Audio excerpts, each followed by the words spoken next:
সুপ্রিয় চাকরি প্রত্যাশী ও বিশ্ববিদ্যালয় ভর্তি পরীক্ষার্থী ভাই বোনেরা, শিখিলিখি চ্যানেলের পক্ষ থেকে সবাইকে আন্তরিক অভিনন্দন ও শুভেচ্ছা। আজকে আমরা শিখব রবীন্দ্রনাথ ঠাকুরের অতিপ্রাকৃত ছোট গল্প কীভাবে মনে রাখা যায়। কি মনে রাখা যায় রবীন্দ্রনাথ ঠাকুরের অতিপ্রাকৃত ছোট গল্প। দেখেন, একটি টেকনিকের মাধ্যমে আমরা খুব সহজভাবে আমরা রবীন্দ্রনাথের গুরুত্বপূর্ণ অতিপ্রাকৃত ছোট গল্পগুলো মনে রাখতে পারবো। তো চলুন এই টেকনিকটি শিখে ফেলি। টেকনিকটি হচ্ছে, মণিহার তার কুদিত পাষাণ হৃদয়ে নিশীথে গুপ্তধনের জন্য মণিহার তার কুদিত পাষাণ হৃদয়ে নিশীথে গুপ্তধনের জন্য জীবিত মৃত কঙ্কালের সংরক্ষণ কাজ শুরু করলেন। মণিহার তার কুদিত পাষাণ হৃদয়ে নিশীথে গুপ্তধনের জন্য জীবিত মৃত কঙ্কালের সংরক্ষণ কাজ শুরু করলেন, কিন্তু সুবাহেকে অতীতে আপদ মনে করলেন। আবার দেখেন, মণিহার তার কুদিত পাষাণ হৃদয়ে নিশীথে গুপ্তধনের জন্য জীবিত মৃত কঙ্কালের সংরক্ষণ কাজ শুরু করলেন, কিন্তু সুবাহেকে অতীতে আপদ মনে করলেন।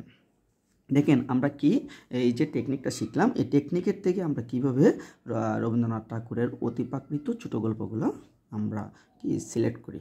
দেখেন, মণিহার দিয়ে মণিহার, কুদিত পাষাণ দিয়ে হচ্ছে কুদিত পাষাণ,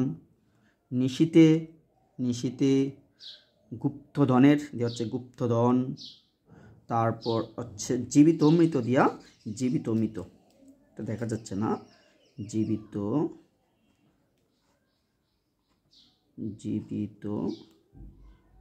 ও মৃত।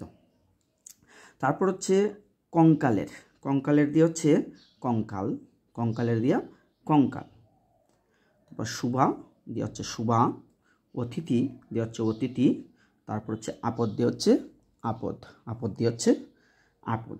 এ হলো রবীন্দ্রনাথ ঠাকুরের অতি গুরুত্বপূর্ণ অতিপ্রাকৃত ছোট গল্পগুলো, যেগুলো পরীক্ষায় প্রায়শই আসে। এর বাইরে আসলে তেমন একটা আসে না বলে চলে, কারণ আমি যেগুলো পরীক্ষায় আসে সেগুলাই এখানে সিলেক্ট করেছি, ঠিক আছে।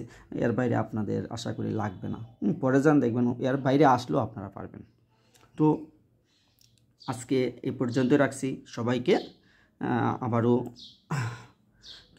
শুভকামনা জানিয়ে আজকের মতন শেষ করছি।